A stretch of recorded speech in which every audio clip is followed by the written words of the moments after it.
And good evening, everyone. I will now open this chamber for our July 28th, 2025 Township of East Brunswick Council meeting. Will everyone please rise if you can and remain as you are for our Pledge of Allegiance to the flag. Remain standing for a moment of personal reflection. I pledge allegiance to the flag of the United States of America and to the republic for which it stands, one nation, under God, indivisible, with liberty and justice for all.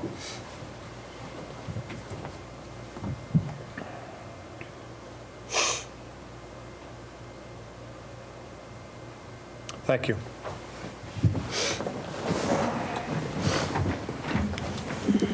Township Clerk, please call roll and read our statement of adequate notice. Thank you.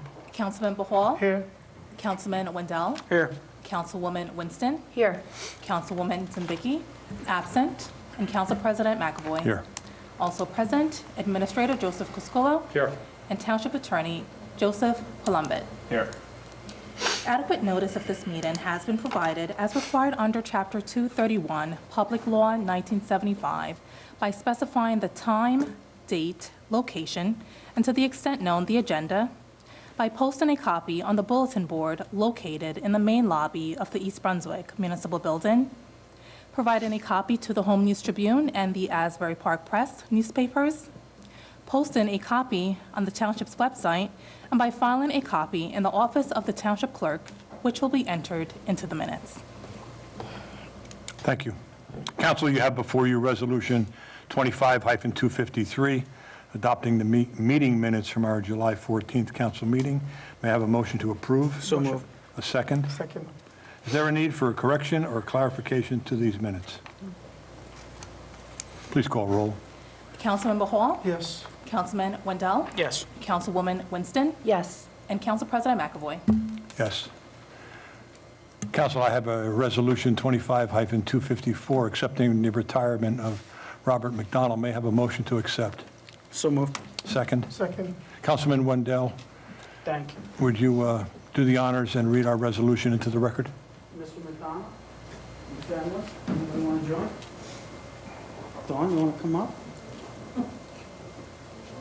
You girls?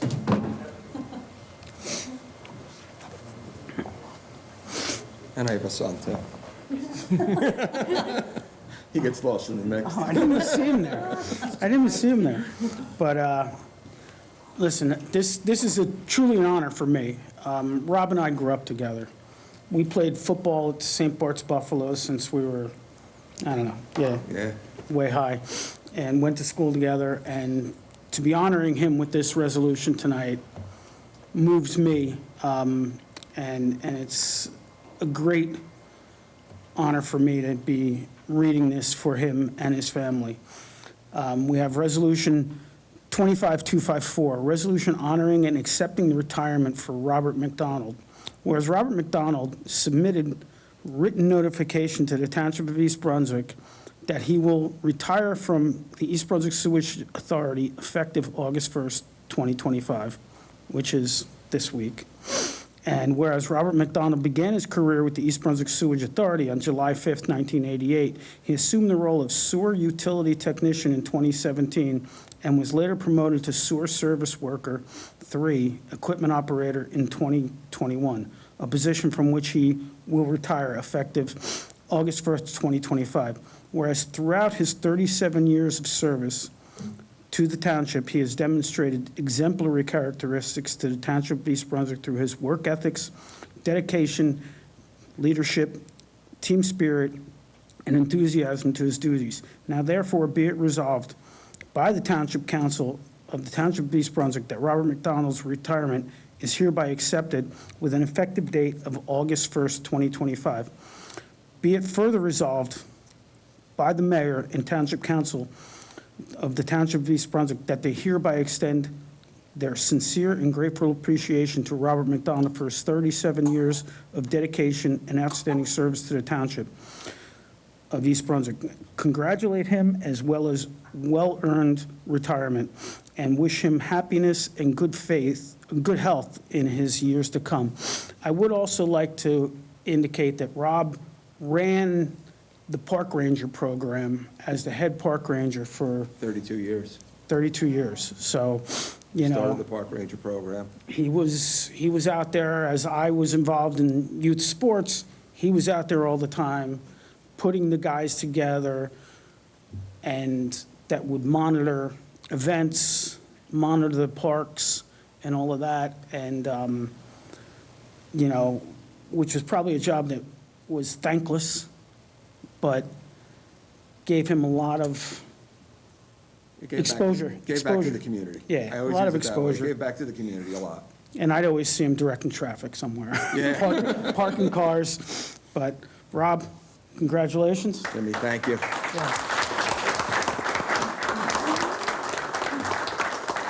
Here's a copy of your resolution. Thank you. I don't know if you want to say anything, or... I do want to thank you. I want to thank the council for recognizing me. I want to thank my fellow firemen, which has been a huge part of my life for 41 years. I talk about bleeding green. You talk about bleeding green. You talk about bleeding green. We grew up in the same neighborhood. We're all from East Brunswick. We're from here. This is our town. This is what we love. This is what we put our heart and soul into. I appreciate that the council has recognized me. The outpouring of love from the fire company will always be in my mind. Thank you. Some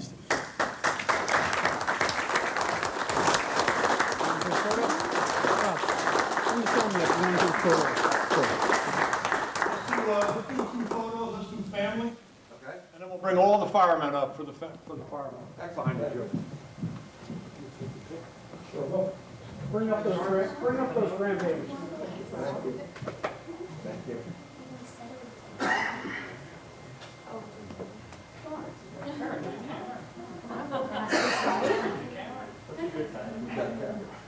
Yeah, really, somebody's having to take a picture.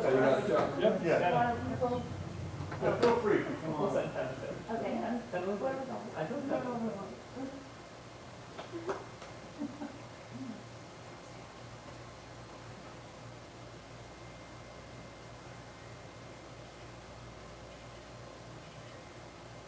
And bring in the fire department, please. Well, guys, Bill Fox was mayor when I started with that perspective. Wow. Yeah. 5 mayors. 5 mayors on stage. 5 mayors.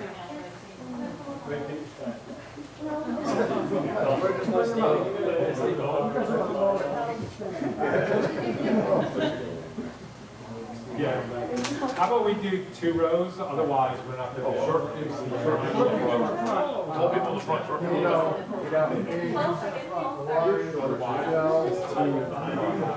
I just take a firehouse.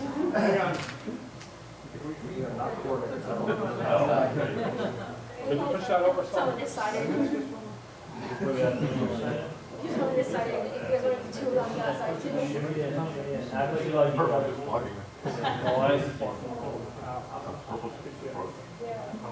Okay. You're standing for the guns be happy?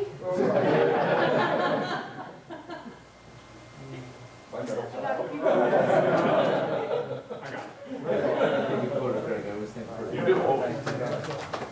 Thank you. Thank you.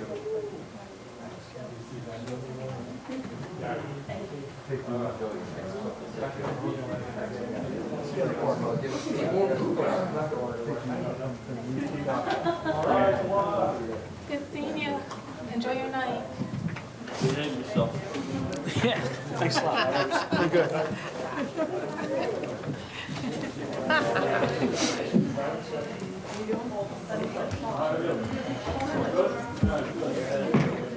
Rob did. Yeah, he did.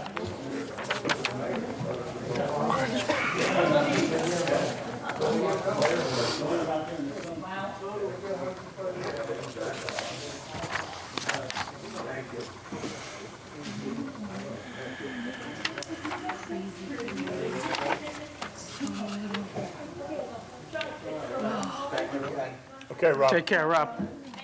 We'll see you in the park. Yeah, we'll see you now. Take care, Aaron.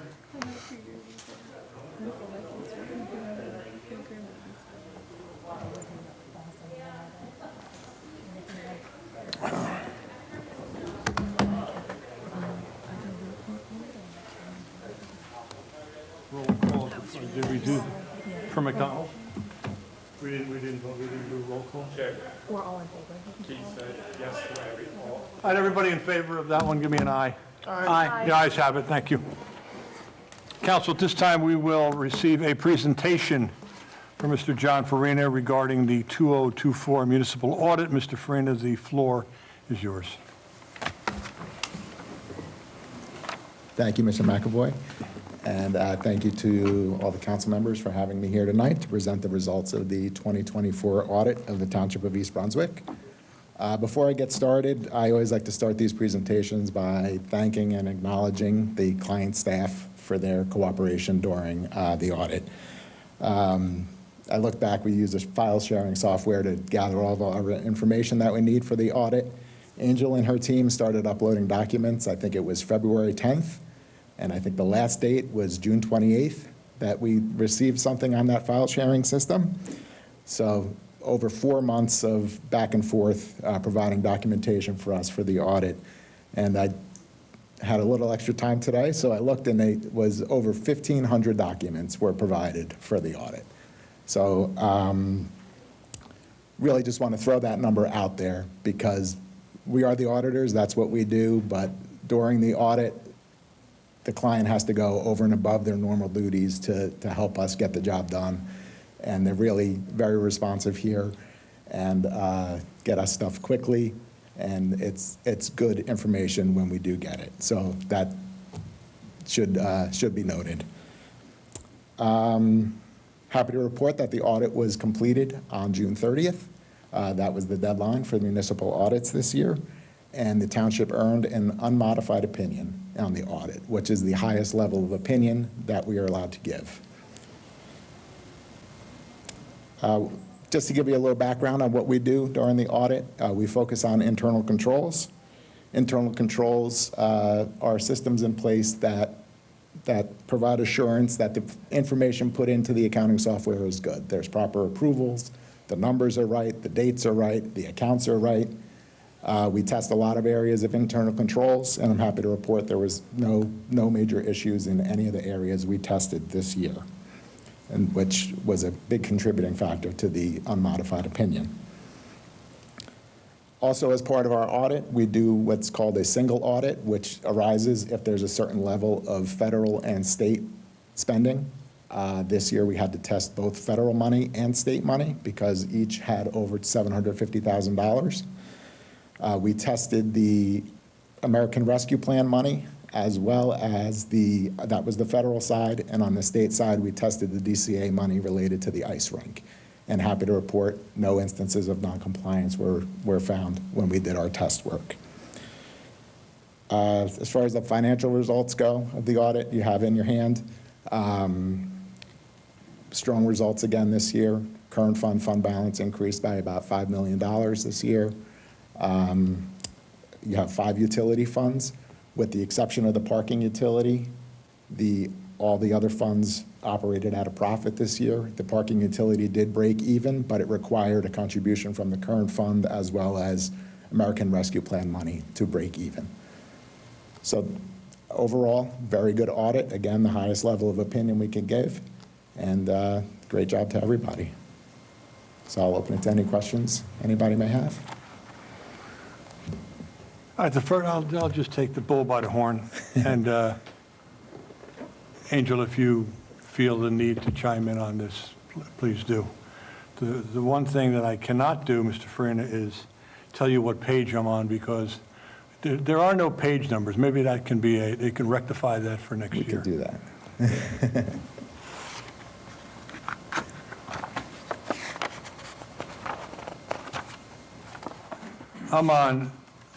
I'm about 2/3 of the way through the audit. I'm on a O'Connor Davies professional page. And then I'm on that 3rd page with the report on internal control over compliance. Yes. Right? A deficiency in internal control over compliance exists when the design or operation of a control over compliance does not manage does not allow management or employees in the normal course of performing their assigned function to prevent or detect and correct non-compliance with the type of compliance required of a federal or state program on a timely basis. Can you comment on that? That is standard language. That is in all of those reports. There were no deficiencies. That's just saying that if there were a deficiency, that's describing what the deficiency would be. And you had mentioned something about the state and the federal, so there was Correct. not a problem there. Not a problem with any of the state or federal money. Moving down a couple of pages, Township of East Brunswick notes to the schedule of expenditures of federal awards and state financial assistance, that's the heading. Yep. The accompanying schedule of expenditures of federal awards and state financial assistance are presented using the basis of accounting as described in note number 2 to the township's regulatory basis financial statements. Therefore, some amounts presented in the schedule may differ from amounts presented or used in the preparation of the regulatory basis financial statements. Is this a problem, or is it just a No, it's just a function comment? of the basis of accounting that New Jersey requires, which is, Very good. I like Yes. these easy responses. I like the easy questions. I move down to a schedule of officials in office and surety bonds. And, I see you did the correct, no. I thought Mr. Wendell's name was spelled incorrectly, but there is double L's there on the bottom, so I stand correct. I wanted to make sure that was correct. Finding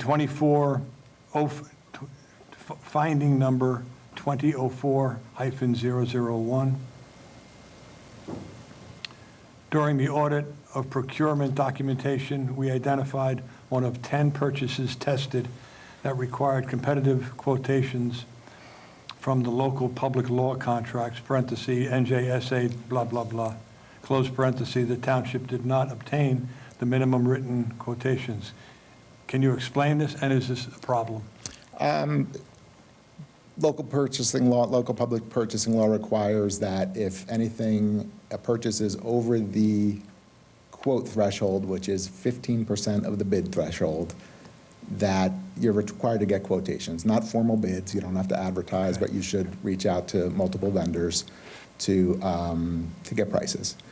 We found one instance. 1 out of 10. 1 out of 10, where that did not happen. Right. And hasn't happened before. So we felt it was an isolated incident, but we felt it should be commented on. And Council President. Got it.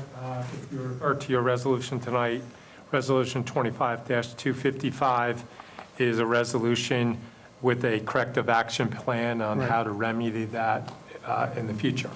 So we have a plan in place, and Angel and a company have already started working on that prior to the report. Can't expect Angel to be perfect. So having one out of 10, I'll accept that. And finally, on cybersecurity, as part of its overall risk management, the township reviews security measures in place relating to its information technology, including the use of specialized assessments. With the ever-increasing challenges related to cybersecurity, each organization determines what particular assessment or combination of assessments best fits its information security strategy.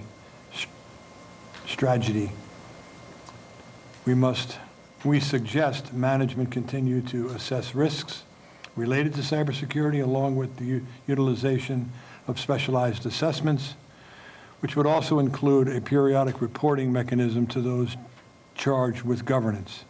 My point. Your cybersecurity comments seem to be short and narrow, but that's the recommendation. Is that because the audit process is not aligned with the IT? And in your professional opinion, are we reviewing security measures properly?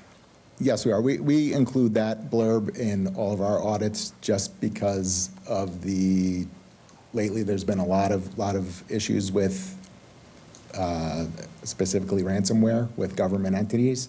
I know we've spoken to Joe about this many times here, and with the JIF, they are, correct me if I'm wrong, but they are very strict on covering you, and In the central JIF and the statewide JIF, where we're on the cybersecurity, we're a member of the cybersecurity statewide committee. Casey Wagner from Woodbridge is the primary contact there. I'm the secondary. We flip-flop every year. Last year, I was the primary. And we are at level 3 compliance, which is the highest level you can achieve.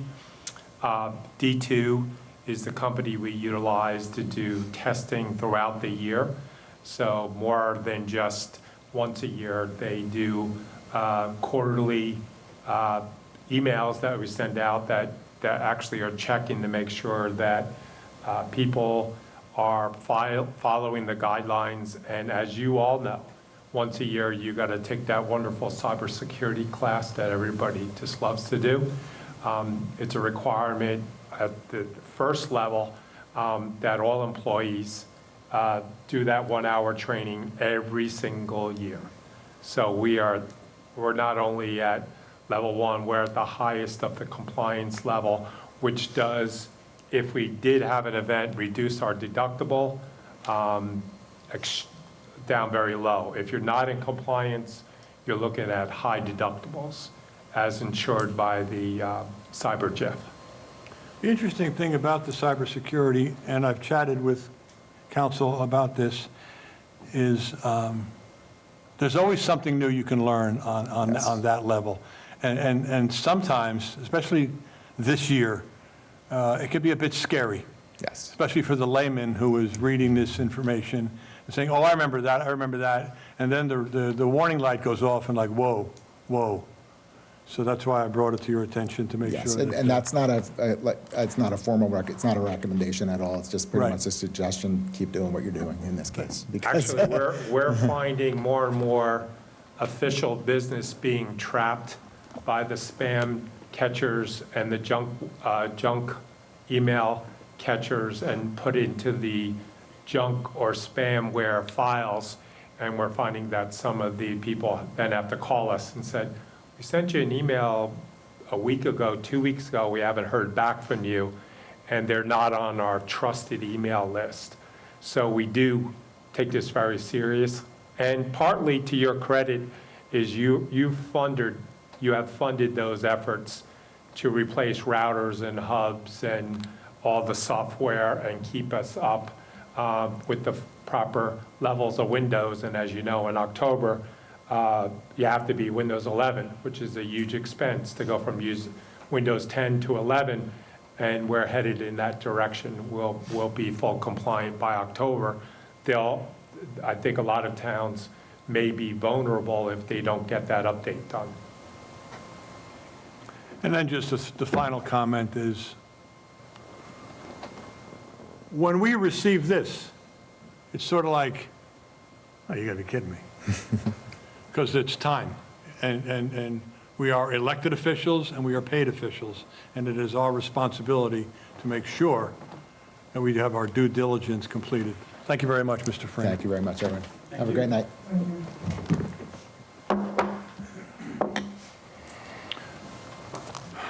Council, we have 3 ordinances that require a second reading and public hearing.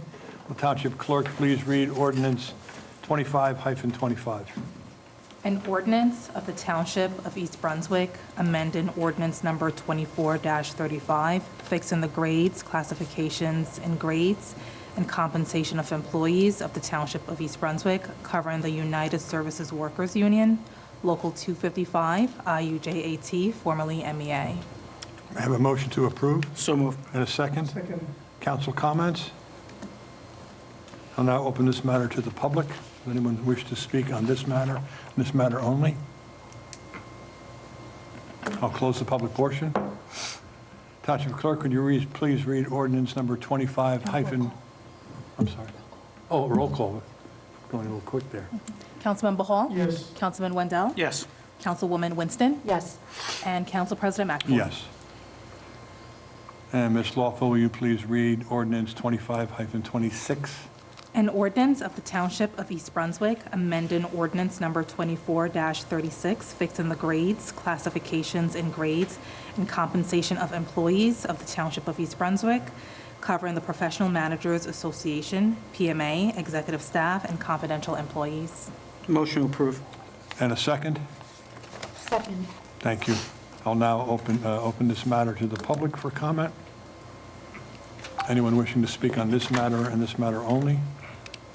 Seeing no one, I'll close the public portion. Roll call, please.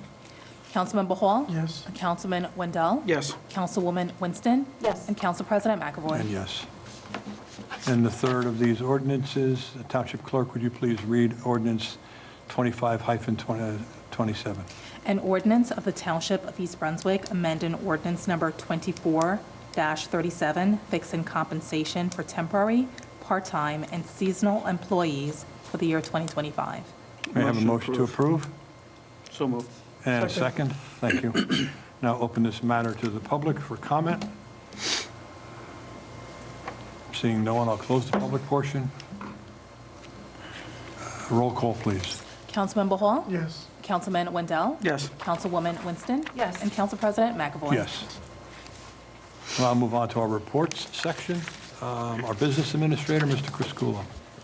Just want to reiterate what the Councilwoman Winston talked about 2 weeks ago. We did send out final notices for replacement of the water meters and radios. If you haven't done so, this is only for people that have received the letter saying that they need to be replaced. We're asking residents to schedule that as soon as possible so we can move on with the technology to better serve the public and do proper record keeping. So once again, we would appreciate contacting the firm Meter Tech, who does the work for us, and scheduling a date and time to get your meter updated. That's all I have this evening, sir. Thank you. Our Township Attorney, Mr. Palumbit. Thank you, Council President. Nothing to report. Thank you. Our Township Clerk, Ms. Lawful. I have nothing to report. Council members, any board or committee updates? Councilwoman? Regarding branch collection, just wanted to share this information because some residents have been inquiring lately. Branches are collected separately from the regular scheduled solid waste collection. For curbside collection of branches, call the Office of Recycling, 732-390-6984, to be placed on the collection list. Submit your information by Friday before the third week of the month to be placed on the schedule. Tie and bundle branches. Bundled branches must be no longer than 4 feet long and weigh no more than 50 pounds. Branches do not go into biodegradable bags or containers. Residents may also drop off unbundled branches at the recycling center Monday through Saturday, 7:30 a.m. through 3:30 p.m. And just a reminder, it's for East Brunswick residents only. Thank you. Thank you, Councilwoman Winston. I know that Mr. Criscuolo sent out, he sort of sent me a reminder, and I blasted that away on my personal Facebook page so that, everybody can, not everybody, you know what I mean. That percentage who's paying attention, it's important that we get these streets nice and clean. Now open this portion of the meeting to the general public. Township Clerk, will you read our public comment statement? The public comment portion of our meeting is to allow the public to bring to the council's attention their concerns or comments. In accordance with NJSA 10:4-12A and the East Brunswick Rules of Council, the council asks the public to limit their comments to 5 minutes or less. At the conclusion of the statements or questions from a member of the public, the council president, at his discretion, may choose to respond or not respond. Thank you. Anyone wish to address the council president? Please.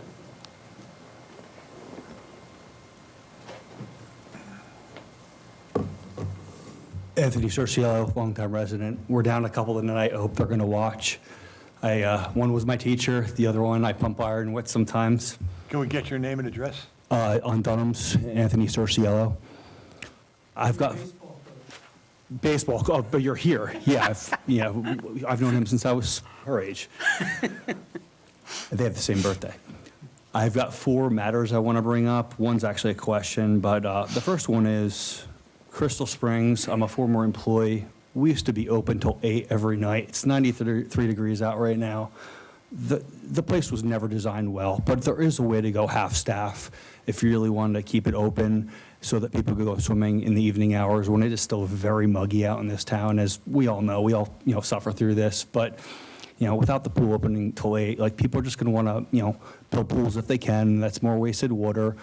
Milltown next door, their pool's open till 8 every night. So I'm hoping for 2026 that we can revert back to the 8 p.m. close. I might actually buy a membership, and I don't do it right now because I work till 5-ish, and what am I going to do? Get 30 minutes of swimming in before they kick us out at 5:30, 5:45? Second matter is a question, and I don't know the answer, but maybe all of you do or one of you do. Landscapers, they're a professional service. Are they allowed to start at 8 a.m. or earlier than that? Because do we know the ruling there? Yeah, we know the ruling, but this is, just so you know, the open mic for you, it's not a, Okay. it's not a conversation. Okay.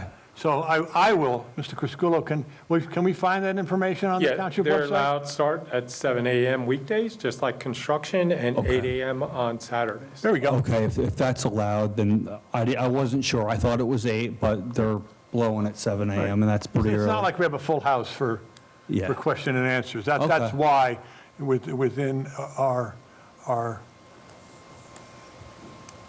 the rules that we use, it limits it just to comments, but go ahead. Okay. The third thing wasn't a huge issue, but now it's becoming one.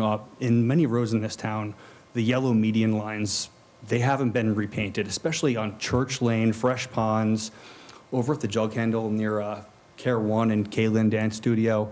The double line is not there. These things used to get painted pretty much every year, but now that, like, there's been just more traffic in general, some of them have been going on several years to the point where you can barely see it.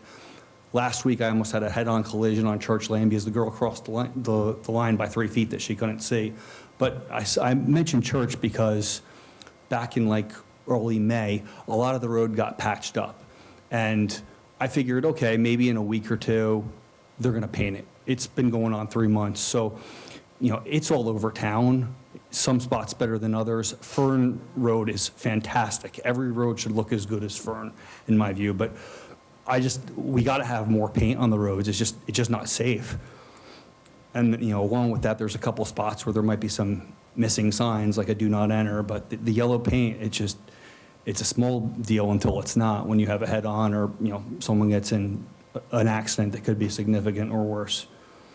And along with that, the biggest reason I'm here tonight is because I have had to call the police several times, probably somewhere between 5 and 10, because 18-wheeler trucks are driving up and down my street at all different hours. And I looked up the fine. It is a $2,000 fine per occurrence that the town is not writing to these drivers. I don't know why, but the trucks are using my street as a way to get to the warehouses in Monroe and South Brunswick, where there's just tons of them. But there's posted signs, at the corner of Riders and Dunham's, anything over 4 tons, not allowed. Same thing at the other end, at Fern, coming in. There's posted signs, and it's quite damaging to the road for, it's designed to handle 4 tons, and 18-wheelers weigh about 15 tons, so they're almost 4 times the limit. Meanwhile, our roads are getting beat up pretty bad, and even some of the more moderate-sized trucks, they're definitely over 4 tons. I had a sedan that was just under 2 tons, and that's a sedan. So, I would like to see that law get more enforced, and you could easily write tickets tomorrow, and you'd bring in 20 grand to the town. There would be at least 10 occurrences. A lot of times they're running these trucks at 2, 3 in the morning. I hear them, I see them. I'm up at all different hours. They're just destructive to the roads. They're not safe for the kids. Roads like Cranberry Road, they're designed for more commercial type traffic. They should not be using our, more modest side streets. And what road are you on? Dunham's. You're on Dunham's? Yeah, specifically between Riders Lane and Church Lane, no trucks are allowed. After Church they're allowed. Okay. Thank That's you. it. Thank you. You're welcome. Thanks, Anthony. Council President, if I may. Please. Can we just ask traffic safety to look into, A, doing maybe targeted enforcement on that area? Exactly. For the trucks? We have about 32 targeted enforcement areas that are rotated throughout the town. So at any one time, they're at one of those locations, depending on what shift it is. But I will certainly double check. I know that Dunham's is on the list. I can only speak for that, and Churches as well, because it's a cut through to get to North Brunswick and the Right. Route 130 and 1. And we could But have I will traffic talk- safety I look will at the talk to, paint too on the roads? excuse me? We could have traffic Yeah. safety look at the paint on the Yeah. roads as well? And I would just ask you to continue to call the police department, so at least they have that on file, so they know that it's occurring. And if you want, give me your name and number when, at the end of the meeting, I will have the Lieutenant, Charlie Boble, give you a call from Traffic Safety, and you can have a discussion with him on what you're seeing and so on. I did make a couple calls to ShopRite, who has a large warehouse right over the border in Monroe, and they're very responsive. These are trucks that are coming from Elizabeth down to the distribution center there. They have GPS now on the trucks themselves, and they are watching what route they're taking, and if they're not, the haulers are penalized for that. So I hope that will help. The call went back out to them last Thursday, but if it's a ShopRite truck, if you give the mayor's office a call, that's an easy follow-up. They're pretty good, Amazon's not. Okay. Would anyone else like to address the council president? Church is allowed, Yes. those are allowed.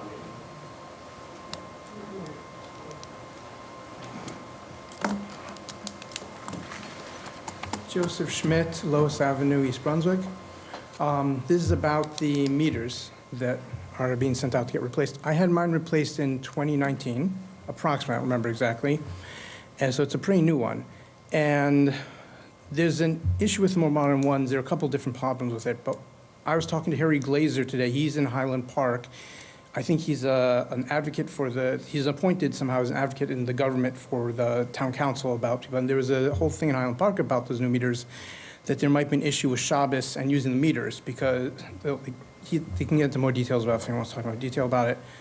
But there might be an issue with certain types of meters might need to be used for Shabbos that you don't have other kinds of digital ones. The digital one I has a cover on it, and it closes, and therefore there's no numbers showing up, and there's a discussion about it. And some people hold you one way and some people hold the other way, but is there an actual thing in Jewish law about the actual meters that only some of them comply and some of them don't? Council President? Please. Mayor Cohen can talk at length of this. He's talked to a couple of rabbis throughout the state regarding this Okay. topic. And so I'm sure he'll be happy to give you what he's researched. But, Right. he's reached out when we started this project because those concerns did come into our office, and he did extensive research with that. And he's better versed at that than I am to discuss it, but it's pretty much been cleared up with the meters that we're using. I don't know which type of rain or not. I know there are, I know that the Vater Abundum, which is a local rabbinical group, actually is the one that brought it up in Highland Park. Most of them are in Highland Park. So, Well, but, these are people in East Brunswick. Right, that's a Highland Park issue. well, East Brunswick is also part of VOD. There are different rabbis in. Right, that's why we'll wait till Mayor Cohen returns, and then he will be able to Okay, clarify so that's this. one issue we're talking about, is the possible issue in there. I don't know, there's other questions about it too. I know people seem to have problems with meters and other things have been going on when they get installed and being able to read them, and there's no manufacturer specs, and there's a whole bunch of stuff going on with that too. But a separate issue brings to a court case of children's health defense versus the FCC. The FDA joined Children's Health Defense against the FCC on this actual lawsuit. I do not remember how many years ago it was. The lawsuit was about for radio wave-based machinery and how the people use. and how it affects someone's biology. And apparently FCC was ignoring scientific information on it, which is why the FDA came, because they're supposed to protect people in that way. So the lawsuit was that they had to actually pay attention to how radio waves affect people. From my understanding is a lot of the big science behind it has to do with modular stuff. Like there's electromagnetic fields from the Earth because just how compass work. But for example, it's a stable field or compass wouldn't work. Your point or your question is what? There are issues with a constant stream. I'm trying to explain why there's issues with the constant stream of a modulated signal that's very powerful that goes into the street and all over the place, all the time. It might be, there's a less of an issue if, let's say, you have one day out of the month, okay, this is when they're coming down your street, and we'll turn it on, the EMF sends it out, because most of the general EMFs that people have issues with, most of them, if you go at night and you don't have them hitting you as hard, then you usually recover from any issues you might have had during the day. Unless someone's like in heavy issues with that, or somebody has a family history of having issues with EMFs. There is an effect from that. One of the lawyers mentioned, I was trying to say before, about it's like when you look at a fluorescent light that's flickering. Some people have seizures from it, some people are fine, various things happen. Modular radio signals don't just stay stable, they go up and down to get the ones and zeros, or if they're analog, they move all around. They modulate. They change a lot, they're not stable. And finally, what is the question? What is the point? The point is that if these meters are sending out these high levels of EMFs all over the place, it's a problem medically for people. For some people, maybe everybody, I don't know the exact details about it. Don't know. But definitely for some people at least, it's a medical issue. Thank you. All right. PSC&G does go and have a way to not have their meters that do that. You can have a normal meter. Thank you. I'm just saying. All right. Anyone else wishing to address Council President? I see these two gentlemen sort of.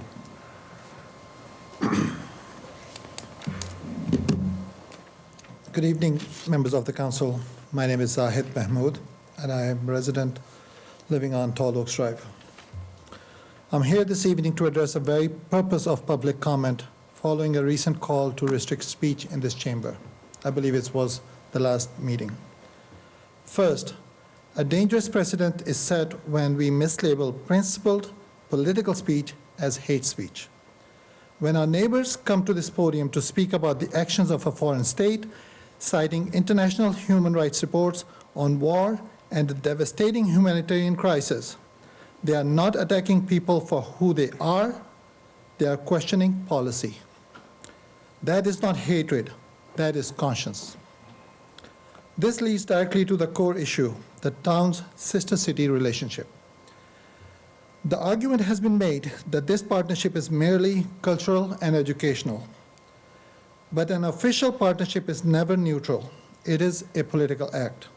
It is a symbolic handshake that lends our town's good name and moral standing to another community. It was the town council, this town council, that approved the resolution 17551, approving sister-city relationship on November 28, 2022.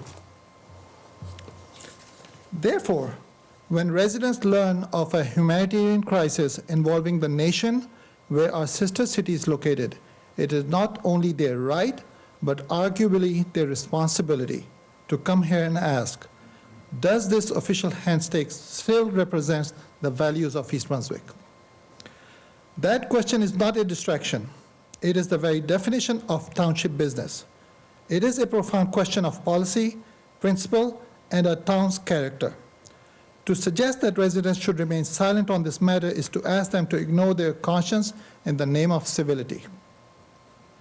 Our town's strength is not found in comfortable silence, but in its courage to face difficult truths.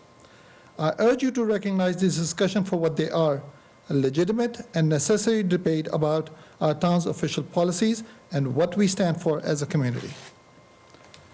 Thank you. I do want to add about the incidents of hate. I personally have experienced dog feces left on my driveway, Star of David confetti left in front of my driveway 3 times in the last 2 months. I've reported it to the police department, and every single time, except for the last one because I haven't seen the report that happened a week and a half ago, they have failed to identify or list it as an issue that it is, a targeted hate act on a visible Muslim family who is against war. I'd like to remind the council that this is the situation that I have to deal with. And the police department is not, they are responsive, they show up, they talk about, they ask for evidence, but it's not being logged as the issue that it is. Thank you.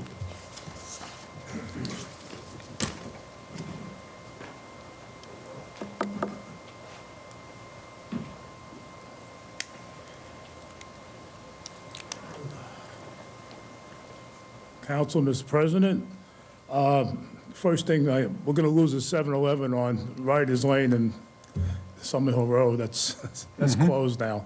I read an article that New Jersey spent $7.3 billion on services for 894,000 illegal immigrants this year. And that amounts to $8,165 per immigrant. Is this why our taxes are going up? I mean, this is a question I have a feeling that's one of the reasons. Now, the other thing is when you build all these homes that were coming up here, is that going to help reduce our taxes or raise them? All right. And thirdly, Englishtown Racetrack is not going to be there no more. They're going to build 600 affordable homes.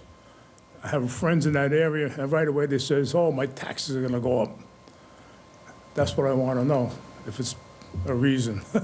So, because I only got an estimated bill for 3 months this past month for my taxes. I usually get the whole year. So, between these two things, I think that's why our taxes are going up. That's all. Thank you. Thank you, Mr. Ingrasini.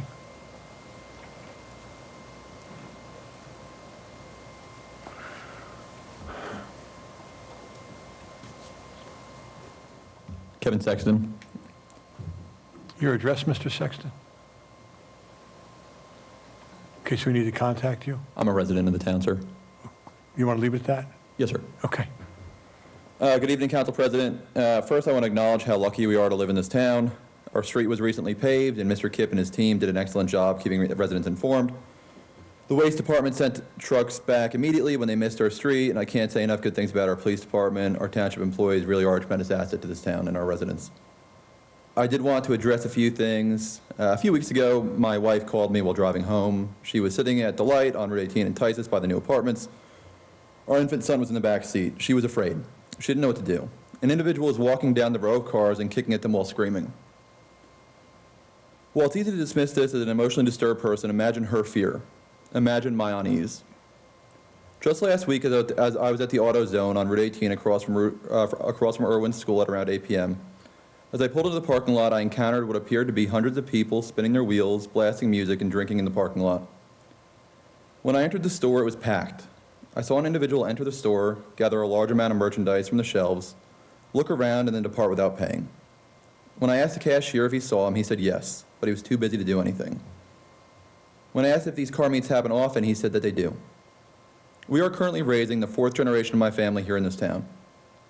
I've grown up watching this town change from a peaceful suburban community with plenty of open space to one that's becoming increasingly dense, congested, and unfamiliar. I know that based on reported data, certain categories of crime in this town are down. But I also know what I see, and I know I'm not alone.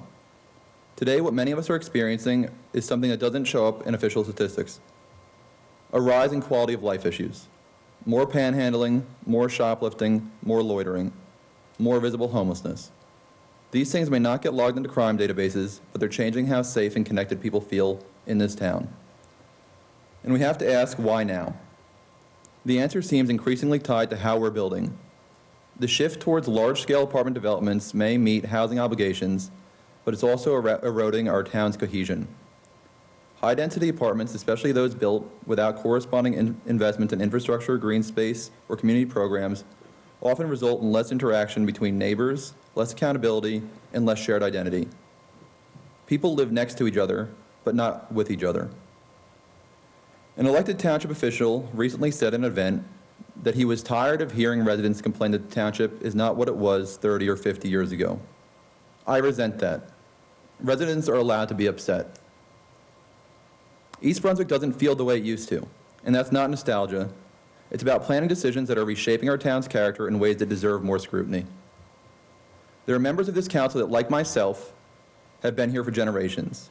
Members that claim that they appreciate the agricultural heritage of this town, and I urge this council to take a step back and consider not just how many units we're building, but what kind of town we're becoming, and whether we're safeguarding the quality of life for those of us who have been proud to call East Brunswick home for many years. Thank you.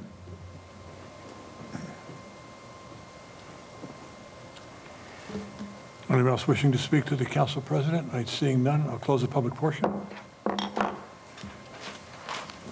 And we'll now move on to our consent agenda.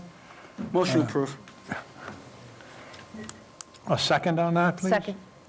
Council President, if I Please. may, I just want to speak on one of the resolutions. Okay. 25-262, which is a resolution authorizing a change order number 1 with Ice Builders Incorporated. Okay. From $3.95 million to $4,075,000 All right. for the ice rink systems project. What's that, a difference of $125,000? $125,000. That is an estimate based upon Mr. Kipp's calculations. Good, I've spoken to Mr. Kipp about this. good. You know, he contacted me early last week when he first found out about it. This Ice Builders Incorporated is a secondary contractor that we hired to build the ice rinks themselves inside.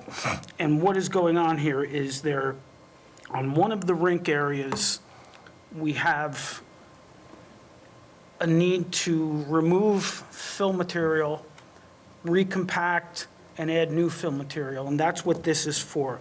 I've asked Mr. Kipp, and I've also indicated to Mr. Crisculo, knowing my involvement with construction projects, that we put both Legacy Place, who built the pad for those ice rinks for us, and if they didn't build them to a proper specification, that they should be held responsible for at least a portion of this.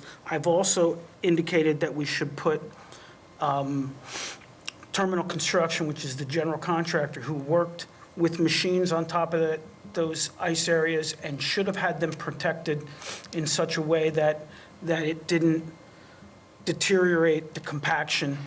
And I've also asked that we check to see if we had third-party inspections, or if Legacy Place had third-party inspections prior to us turning the project over to Terminal Construction, to understand the compaction of these areas. I do believe there's no reason to halt this. Okay. It needs to get done. I would just like to put these 3 persons on notice that we're going to continue our research on this and try to get a full understanding as to where the responsibility lies. It's not my opinion that the responsibility should be the responsibility for this all bearing on the So municipality. you can meet again with Mr. Kipp and Mr. Crisculo and come to a consensus? Yes, well, I believe one of our attorneys, Mr. Lonsky, is putting I did overhear that, right. those persons on notice for us. Good. And when we complete our due diligence and figure out, where our responsibility could lie, then we will have to determine, what the costs were and how we get our reimbursement from Okay. them. And Council President, when Mr. Wendell explained to me his concern earlier this evening, I texted Mr. Kipp, and naturally he said, how can I help? So I said to him, did we put Terminal and Legacy on notice? He said yes and yes. Did we get compaction test prior to the start of construction? And his answer was affirmative, yes. Okay. So I just want to go on record Right. that I did confirm with Keith, because I was not sure if I know we put Legacy on notice, but I didn't know about the other situations. And Keith was happy to follow up with me, and I was glad that I was able to share that with you this evening. And I'll talk again with Keith and Mr. Lonsky. Yeah, because And Mr. Lonsky as well. Yes. it's my history in this business that indicates that if someone turns over a compacted pad, which is ready to be built on, to a general contractor, then the general contractor needs to protect that area and be responsible to make sure it was as presented to them when it first began.